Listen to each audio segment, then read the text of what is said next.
All right, thank you everybody for joining us today. We know how busy you all are and working from home possibly, or handling with the kids, or being at home on this evening.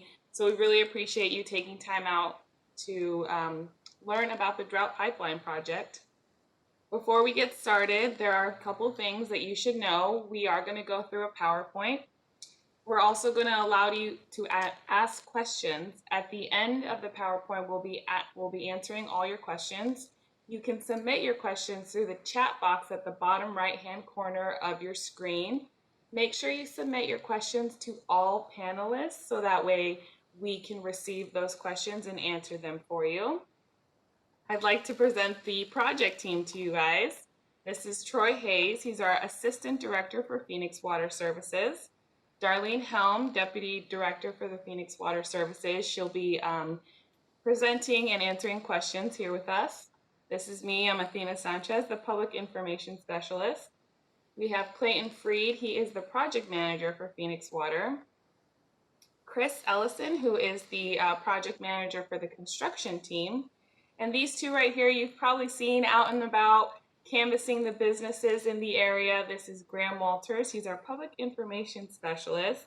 And Kristen Darr, she's our Public Outreach and Information Manager. These two are your go-to when you have any questions or as we're going through the project. They're really there to assist you throughout the project if you have any questions or any concerns. All right. Thanks, Athena. I want to thank everyone for joining us this evening to hear about the Drought Pipeline Project. In order for you to understand the need for the project, I wanted to give a little background on where we get our water and how we've moved that water to our customers. So 98% of the water we deliver to customers is surface water from rivers. Only about 2% is from groundwater. So as you can see on the slide, we have 58% that comes from the Salt and Verde River system, delivered to us through the Salt River Project Canal system at 3 of our water treatment plants. 40% of our water comes from the Colorado River system, delivered to us through the Central Arizona Project at 2 water treatment plants.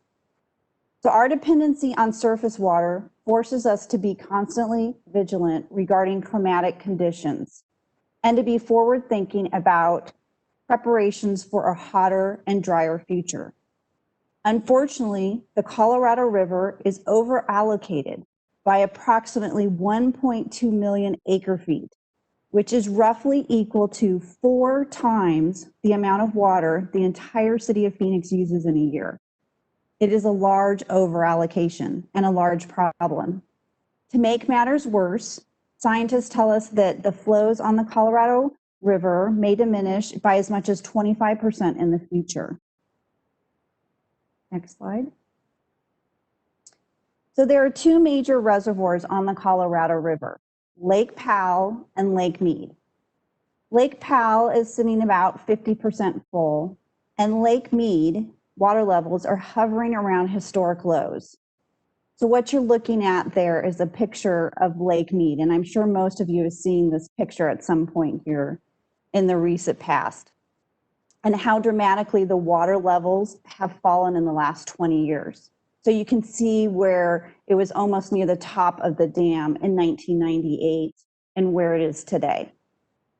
We are in a drought on the Colorado River system, and even though the watershed received snow this last winter, and the watershed would be in the state of Colorado area, we need many more winters like this one for water levels in Lake Powell and Lake Mead to recover. So this is concerning because water levels in Lake Mead determine the allocation restrictions on the Colorado River system. So the Bureau of Reclamation, which runs the Colorado River system, sent their latest water level projections based on current conditions. And their projections show that if we experience the same poor hydrology or rainfall and snowfall that we did in the early 2000s, Lake Mead water levels could fall below elevation 1025 by 2024. So below Lake Mead water elevation 1025, the amount of Colorado River water to which Phoenix would have access is completely uncertain. So worst case scenarios may not happen. It may snow like crazy. We've seen some a little bit already this year in the Rocky Mountains and for the next several years. But hoping for snow is not a valid water management strategy. The City of Phoenix core function is to provide safe, reliable water deliveries to all of our customers, so we need to be prepared for restrictions. Next slide. So why is Lake Mead important to Phoenix? So as I mentioned, water levels in Lake Mead determine water restrictions on the Colorado River system. And as you're seeing here on the screen, the water drop is moving through that Central Arizona project from Lake Mead into Phoenix. So basically, that's determining how much water will be released through the canal for delivery to Phoenix.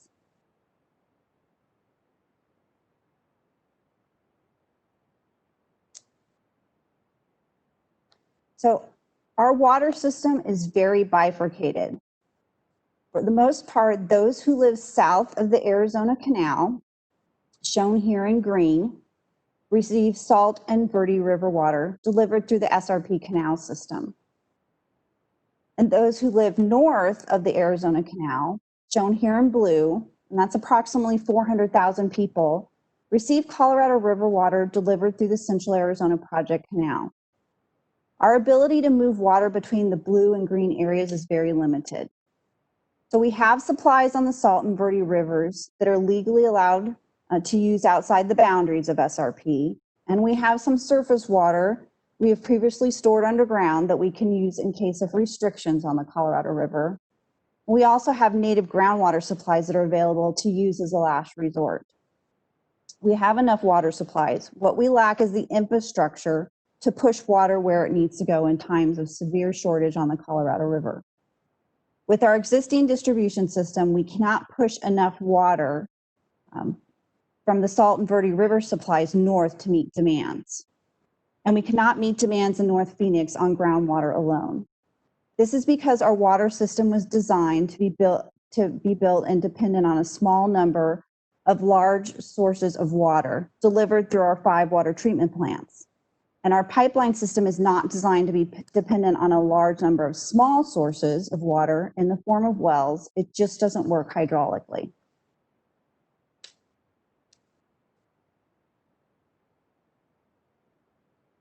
So to reiterate, in order to serve our customers and build resiliency in our water system, Phoenix needs the infrastructure to move local water supplies north. So these improvements serve to provide water supply to our existing customers. So you're seeing pictures there existing, like the Paradise Valley Community College, the residential areas there that we're showing, Paradise Valley Mall, all the areas that are already there. We need these improvements to be able to get water to our existing customers. So now I'd like to turn the presentation over to Clayton Freed, who will talk about the project in more detail. Okay, so the Drought Pipeline Program includes several projects to build new infrastructure to move water north and to add overall resiliency to the Phoenix water system. This includes 12 miles of new pipeline to carry water between different parts of our system, as well as 4 new pump stations to push that water where it needs to go. We are holding this meeting today particularly to discuss the projects mostly along the 32nd Street corridor, including a new pump station we're building at 31st Street and Bell Road, as well as the new 66-inch pipeline we're building through the Phoenix Mountain Preserve up to Bell Road and 32nd Street. So this new pump station will be located on 31st Street, just south of Bell Road, as shown in the image on the right. The pump station will be used to move water around in North Phoenix once the water is pumped up through the 66-inch pipeline. The image on the left is a 3D simulation based off of our design on what this pump station will look like when it's complete. So not only will the pump station include a perimeter wall, but it'll also include some new landscaping along the 31st Street frontage.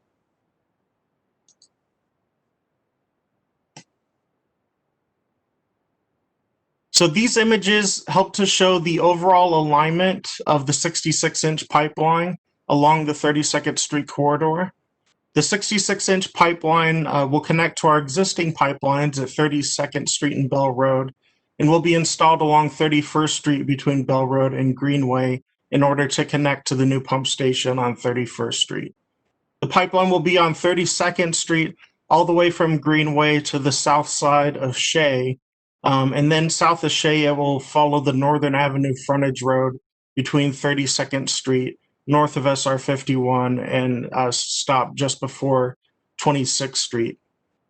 So just east of 26th Street and Northern Avenue, we'll be boring a tunnel underneath SR 51 in order to connect with the pipeline being installed through the Phoenix Mountain Preserve.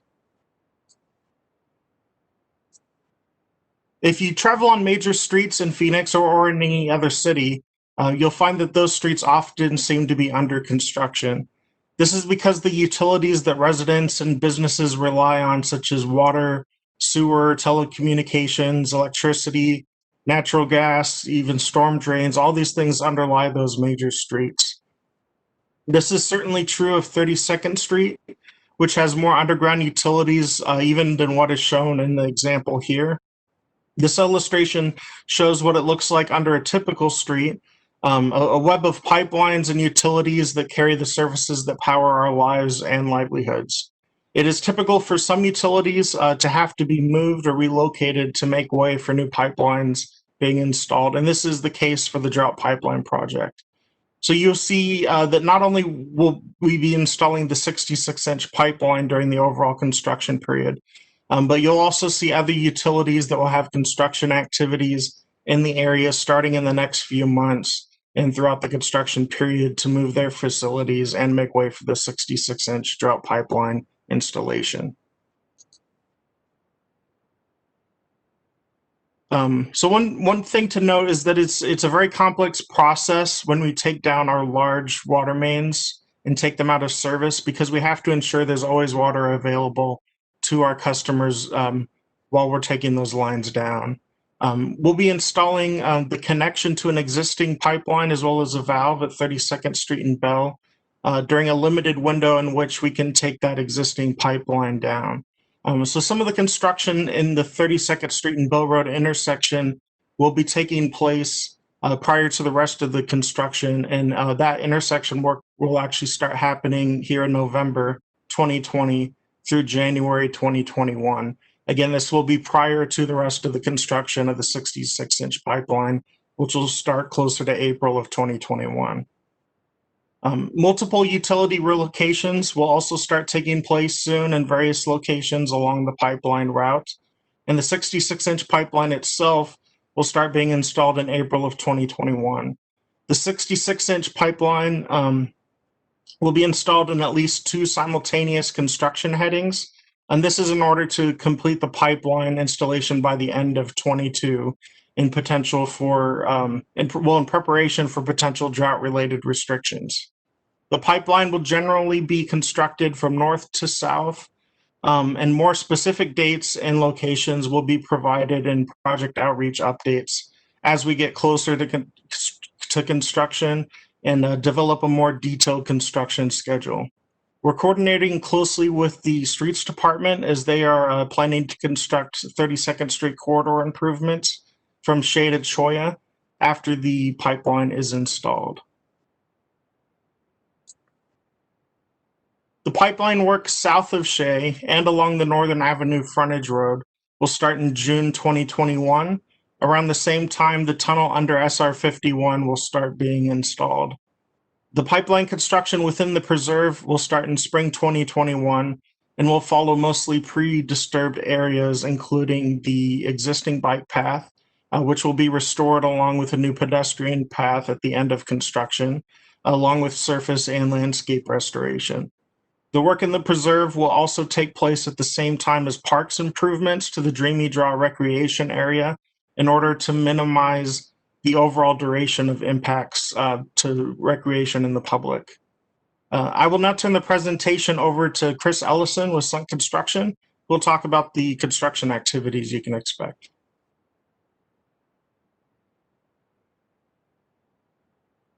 Thanks, Clayton. As Clayton said, I'm Chris Ellison. I'm with Sun Construction. I'm here to kind of walk you through what to expect during the construction phase of the project. We've broken it down here into a few simple items, which will be preparing the work zone, excavation and installation of the pipe, trench backfill, and roadway restoration. Next slide, please. So as far as work zone preparation, what that means for everyone is that traffic control will be going up.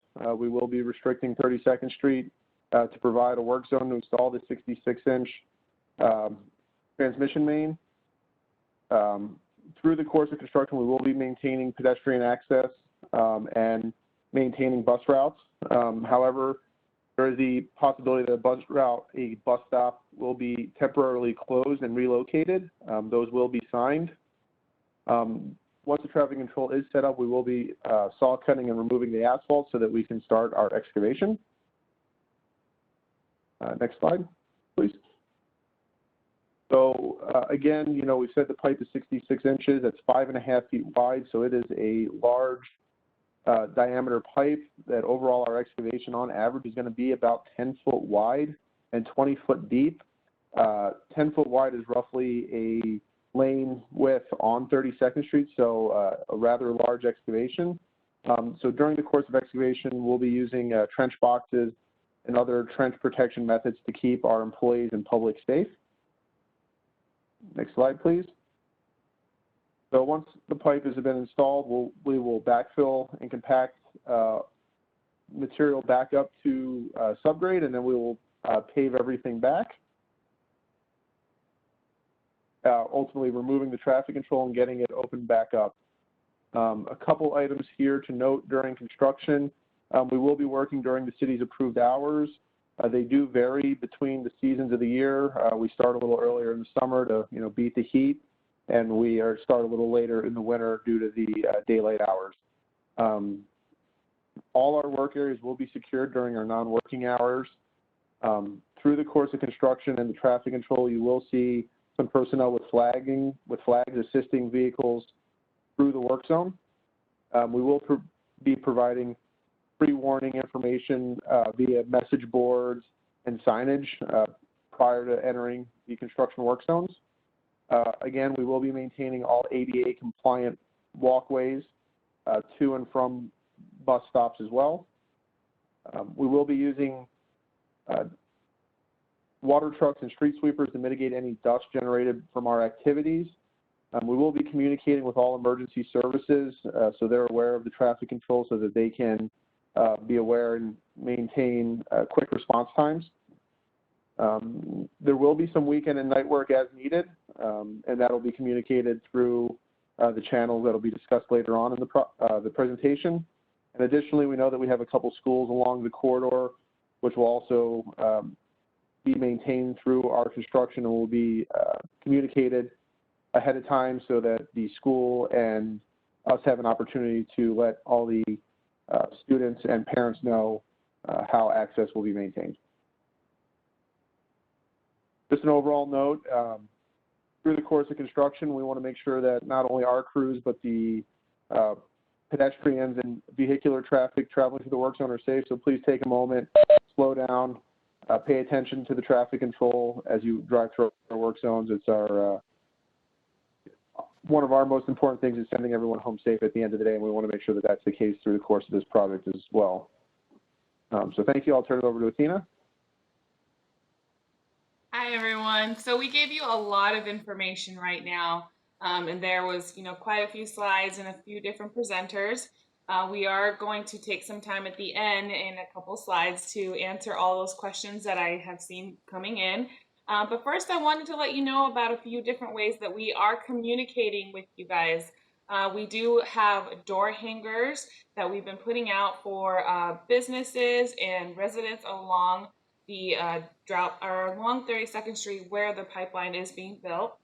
We also have an email update, so you can actually sign up to receive regular email updates. Now, this is going to be about once a week where we'll send out construction updates. There'll be an update as far as closures for traffic, what to expect that coming week, and really just keeping you up to date with the project. Another thing that I wanted to mention is the project app. So we will actually have a free app that you can download, and all of the information regarding the project will be available to you right at your fingertips. It is going to be free to download. It has all the information regarding traffic closures, schedules, what to expect once we have all of that information finalized. If you do want to sign up for the email update, the email is waterworks@phoenix.gov. So here is the next slide where we have some more resources available for you. Of course, we have the project website. It's phoenix.gov/drought pipeline. Now you can always call the project hotline if you have any urgent questions or you have anything that you'd like to discuss with our project team. You can call 602-235-2666. Now that gets you directly to our project team. So if you do want to set up an individual meeting with us, we can do that virtually if you have some additional questions. Again, here's that project email, waterworks@phoenix.gov, and of course the project app that's coming soon. So now I'm going to actually hand it over to Kristen, who's going to be able to facilitate those questions that have been coming in. Kristen, do you have any? I saw quite a few coming in, so if you want to just go ahead and get started with the first one.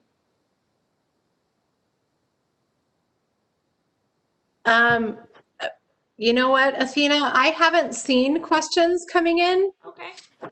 I don't have any in the chat. I do have a comment from Gary Mitchell in the Q&A saying thank you for the wonderful presentation. The graphic showing the underground utilities was particularly helpful. Great. So I have some questions that came into me as the host, so I'll go ahead and start asking Great. those. So Great. the first one is, will there be traffic restrictions during construction on 32nd Street? Clayton, do you want to go through this one? Actually, I'll hand that question over to Chris. Sure. I'm sorry, could you repeat the question? Sure. The question was, will there be traffic restrictions during construction on 32nd Street? Yes, there will be restrictions on 32nd Street during the course of construction. We are going to be trying to limit it to about 1,200 feet or roughly a quarter mile at a time. Sometimes that's not always feasible with other work that needs to happen, so the restrictions could be a little bit longer than that. But the goal is ultimately to keep the restriction in place as short as needed so that we can complete our work, get the road restored, and then open back up to the public. Thank you, Chris.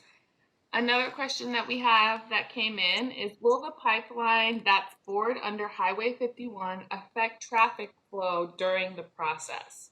And I'm assuming this means during affect traffic flow on the actual 51 freeway or possibly entering and exiting. So again, I think this would go to Clayton depending on if the question is referring to south of Shea in the 51 or north of Shea in the 51. Yeah, so the tunnel we're drilling under 51 is just east of 26th Street. We're going from the Northern Avenue frontage road there on the northwest side of SR 51 to the preserve side on the southeast side of the 51. So we're not anticipating any impacts to SR 51 traffic itself. It's what we call a trenchless operation. We just dig pits on either side, and there's a tunnel that goes underground, and that's done specifically to avoid disrupting traffic on SR 51. There will be restrictions along the Northern Avenue frontage road while we're doing this. So if you access SR 51 via the Northern Avenue frontage road, you would likely have to go around through 26th Street during that time. But you would still be able to access it through 32nd Street, through Shea, through 26th Street, just like you do now. There would just be the closures along Northern Avenue, and then of course some restrictions along 32nd Street, which wouldn't prevent you from accessing SR 51. Great, thank you, Clayton. Another question that came in, recently the city repaved 32nd Street from Bell Road to south of Cactus. And the question is are we going to be tearing up that 32nd Street area to put the pipeline in? Oh, I can answer that question. So, I mean, there's different levels of pavement restoration. Most of the pavement we're disturbing has either not been treated, or if it was treated with more of a surface coat as opposed to a full mill and overlay. But of course, anywhere that we go through, we will be restoring asphalt, but we have coordinated with streets to minimize any disturbance to newer pavement. And Clayton, just to clarify with what you just said about the two descriptions of repaving the street, can you kind of explain that a little bit simpler for us who don't really understand what Oh, sure. that street lingo means? Yeah, so typically they can basically spray kind of a thin tar coating on the street, or put in a thin layer of asphalt that may be, half an inch or less. And that's, if we do disturb a previously paved street, that it would be something of a more minor nature like that. The newer pavement that obviously we want to avoid disturbing is when they actually dig down and remove asphalt for a few inches deep and then fully replace that few inches of asphalt. That's called a mill and overlay. That's the more extensive type of street asphalt restoration that we're working to avoid disrupting. Thank you for that clarification, Clayton. Another question that came in is how long will the bike path along the 51 be out of service?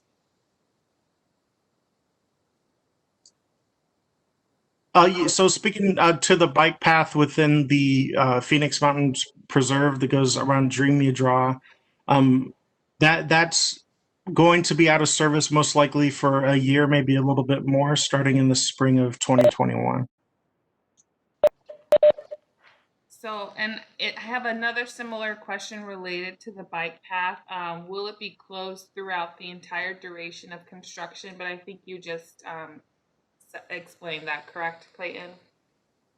Yeah, it'll be there won't be any windows in there. It'll be a full closure until it's repaved or restored afterwards. Another question that came in is when utilities are relocated, will there be disruptions in internet or water, and for how long? So, Clayton, I think that's you again. Sure. So I mean, we're not anticipating any, major disruptions to services, but of course, there's always potential for that, even when there isn't construction going on. And of course, construction activities increase the risk of that happening. But again, the water department will work to, restore any sort of service that's disrupted as quickly as possible and minimize that duration. And the same could be said for the other utilities doing their relocation work as well. And Kristen, if you can speak on how you guys will communicate any of these utility disruptions that may occur to the public, just so that way there's a clear understanding of what might happen as far as communication. Absolutely. Thank you, Athena. When we have disruptions that to water service or any other kind of service, we will communicate those in advance. Although, as Clayton said, those are not anticipated. So those are unanticipated conditions. We use door hangers, we use email. So it's really important for people to sign up for the email list, but we also get out there in person and hang things on your doors. So watch for that. So in terms of communications, that's that. And Athena, I have a couple of questions that came in here from my side. So whenever you're ready, we can address them. Sure, go ahead. We had a question from Bob about bike lanes, not in the preserve, but on 32nd Street, and whether those would be closed during construction. So I'm going to go ahead and kick that to Clayton, and he may kick it to Chris. But what about bike lanes on 32nd Street? Because that street has been recently revised or reconstructed to include bike lanes. Yeah, kind of to give a quick response is, yes, I mean, there will be traffic control that will basically cover certain bike lanes, but in general, we'll attempt to make sure there's access to at least one side or another. And I will pass it along to Chris if he wants to detail that a little bit more. Yeah, I mean, so to add on to what Clayton was saying, ultimately, when we have our work zone set up, the bike lanes will be temporarily closed, just due to the overall size of the pipe and the limited room on 32nd Street. We need that area to ensure that we have a safe work zone for our employees while maintaining vehicular traffic. However, where we don't have any traffic control set up, they will be open for use.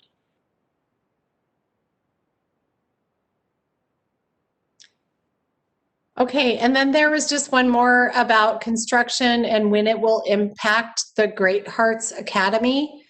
And I wanted to let everybody know that we are doing special coordination with the schools in the corridor. We actually have a meeting set soon with the Great Hearts Academy, and we'll be coordinating in terms of traffic control and traffic when parents are dropping off and picking up.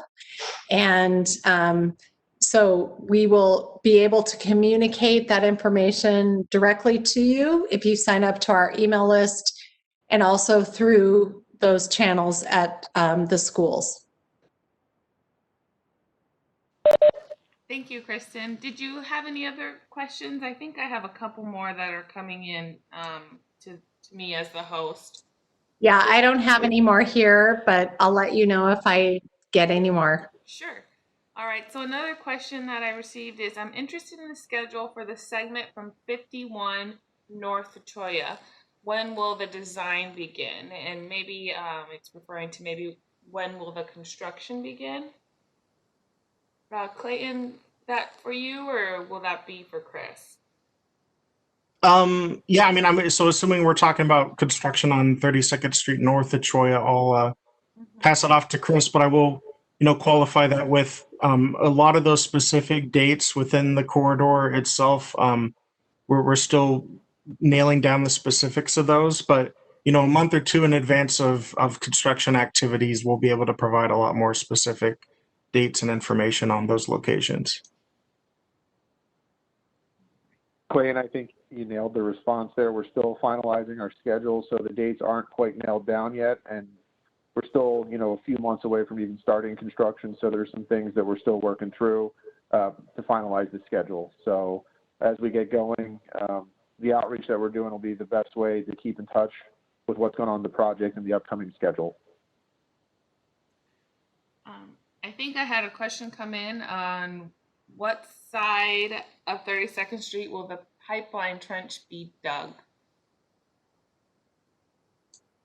Did we answer that one already? I'm not sure.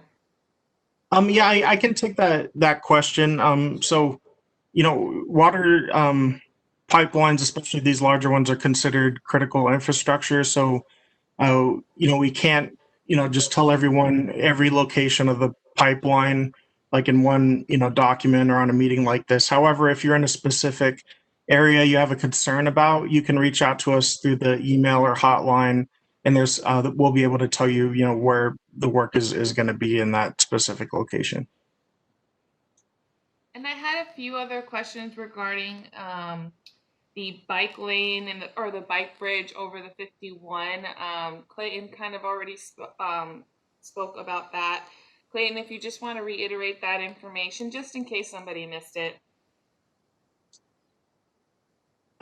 Yeah, so I mean, assuming we're talking about there's a bridge east of 26th Street We're not doing anything that we think will directly impact that itself. However, with traffic restrictions and things that would be going on while we're doing work crossing the 51, it is likely that the access across that bridge might be restricted, at least for a short time. Let's see. Another question that came in, let's see, is when will the design begin? Again, I think they're referring to construction since you guys are already in the design phase. Clayton, can you just kind of go through that information again, just in case someone missed it? Sure. Yeah. So there is some construction that's going to be happening at Bell Road and 32nd Street intersection starting in November 2020 through January of 21. And then there will be some utilities companies starting relocations of their utilities along 32nd Street in the next few months, lasting through 21. And then the installation of the 66-inch pipeline will start in April of 2021. Great, thank you, Clayton. I did receive another comment about the academy, and I received that information, so I'll make note of that, and I can send you an email after this. There's just some more questions about the academy and working with the community, so we'll make sure that we work directly with the community members on this, on the academy and the coordination of the traffic. I have another question that came in, and it's actually regarding we have met with the assistant director from the Street Transportation Department and Deborah Stark about the design and construction improvements at 32nd Street in Shea beyond standard repaving. Is this being incorporated into the project? So Clayton, I think you mentioned this before earlier in the presentation, but if you could just give them a brief update, and we will direct any information regarding the street improvements to the Street Transportation Department. It's phoenix.gov/streets. But Clayton, if you just want to mention those items that you discussed earlier in the presentation. Sure. Yeah. So the Streets Department has been planning a project between Shea and Choya for landscape, median improvements, that type of thing. And like Athena said, you'd have to get specific information about that project from the Streets Department. However, we are coordinating closely with them so that they can start their work after the pipeline installation in that area is complete. Great, thank you, Clayton. Another question we received is, will there be loud blasting? Yeah, we're not doing any sort of blasting for this project. Great, thank you. So those are all the questions that I had. Kristen, did you get anything else that came in on your side? Thank you, Athena. I did not get any additional questions. Great. Okay, so we are going to go ahead and give you a few minutes if you want to just send a couple more questions in, or if you have any more questions, we'll give you a couple minutes. I'm going to put the resource slide back on the screen. So here you can take down the information on the project hotline and our project email, as long as in addition to the website.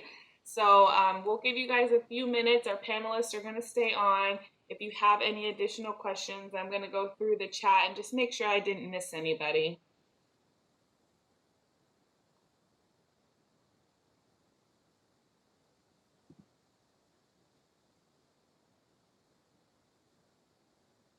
We have a couple comments of people just saying thank you, and this information was informative, so we appreciate that. We're here to help as much as we can, and any information we can share, so thank you for participating. Again, we'll give you guys a few more minutes to go ahead and ask any other or any remaining questions.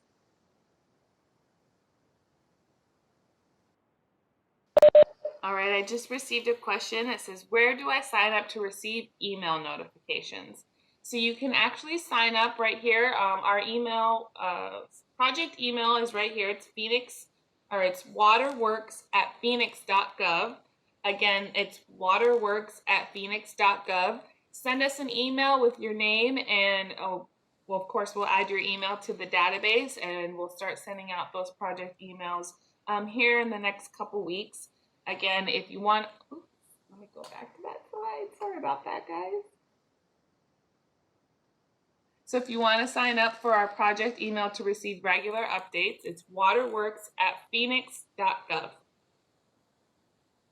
I just got another thank you comment. So thank you, panelists, for participating. This was very informative. Again, we appreciate it. So we'll hang out for another couple minutes, and then we will let you guys get on with your evenings.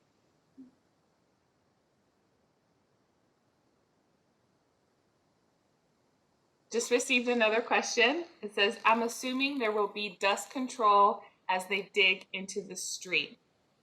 Clayton, do you want to take this, or maybe this one should go to Chris? Chris can take this one. Sure. Yeah, so there will be. So we'll be using a combination of a water truck to try to make sure that there's no dust. In the event that there is some, we'll be using a street sweeper to get that cleaned up throughout the project. So. Great, thank you, Chris. Maricopa County has some strict regulations when it comes to dust, so we make sure to abide by them, and having water is the best way to do that. So, thank you.